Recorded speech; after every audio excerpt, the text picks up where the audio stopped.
ഈശോ മിശിഹായ്ക്ക് സ്തുതിയായിരിക്കട്ടെ. പ്രിയ സഹോദര സഹോദരി, നല്ല ഒരു ദിവസം നേരിയ ഈശോ നിന്റെ ജീവിതത്തെ സമർത്ഥമായിട്ട് അനുഗ്രഹിക്കട്ടെ. എപ്പോഴും ജാഗരൂകതയോടു കൂടിയിരിക്കാൻ ഈശോ സുവിശേഷത്തിൽ പലപ്പോഴും പറയുന്നുണ്ട്.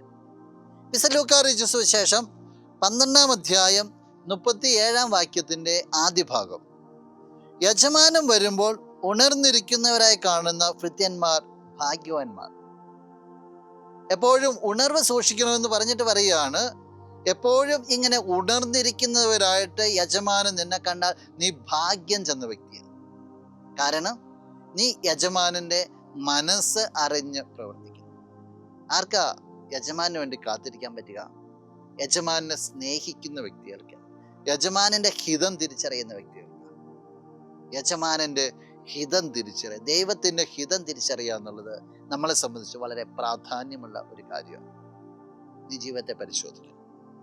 വിശുദ്ധ കൊച്ചുരേസ്യ അവളുടെ ജീവിതത്തിലേക്ക് നോക്കുമ്പോൾ നമുക്ക് കാണാൻ സാധിക്കുക, ഒരു ചെറിയ അവസരം പോലും നഷ്ടപ്പെടുത്താതെ എല്ലാ മേഖലയിൽ നിന്നും പൂക്കൾ ശേഖരിച്ചുകൊണ്ട് ദൈവത്തിൻ്റെ പാദാന്തികത്തിലേക്ക് അവൾ എറിയുക. എല്ലാ അവസരങ്ങളെയും എപ്പോഴും ഉണർവുള്ള ഒരു വ്യക്തിയായിരുന്നു. ഒരു നിമിഷം പോലും അവൾ നഷ്ടപ്പെടുത്തി.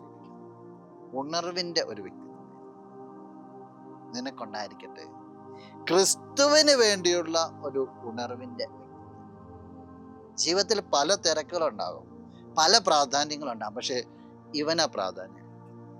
ഇവന് വേണ്ടി നീ കാത്തിരിക്കണം. അവൻ കടന്നു വരും, അറിയില്ല, പക്ഷെ നീ ഒരിക്കലുള്ള വ്യക്തിയായി നിനക്ക് സാധിക്കും. നമുക്ക് പ്രാർത്ഥിക്കാം. കണ്ണുകൾ അടച്ചൊന്ന് കരങ്ങൾ. നല്ലവനായ കർത്താവേ, നിന്നെ അങ്ങ് സ്തുതിക്കുന്നു, ആരാധിക്കുന്നു, മഹത്വപ്പെടുത്തുന്നു. നിന്റെ നിറ സാന്നിധ്യത്തെ നന്ദിയോടുകൂടി പറയുകയാണ്. ഞങ്ങൾ പ്രാർത്ഥിക്കുകയാണ്, നന്ദി പറയുന്നു കർത്താവേ.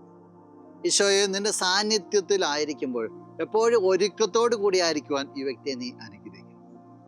ഈ ദിവസത്തിന് വേണ്ട എല്ലാ നന്മകൾ, കൃപകൾ, സംരക്ഷണം, അഭിവൃദ്ധി എല്ലാം നീ പ്രദാനം ചെയ്യണം, ഇപ്പോഴും എപ്പോഴും എന്നേക്കും. ആമേൻ.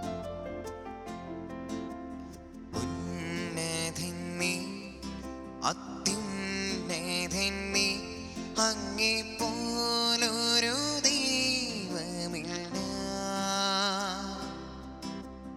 ഉന്നതൻ നീ, അത്യുന്നതൻ നീ, അങ്ങേ പോലൊരു ദൈവമില്ല.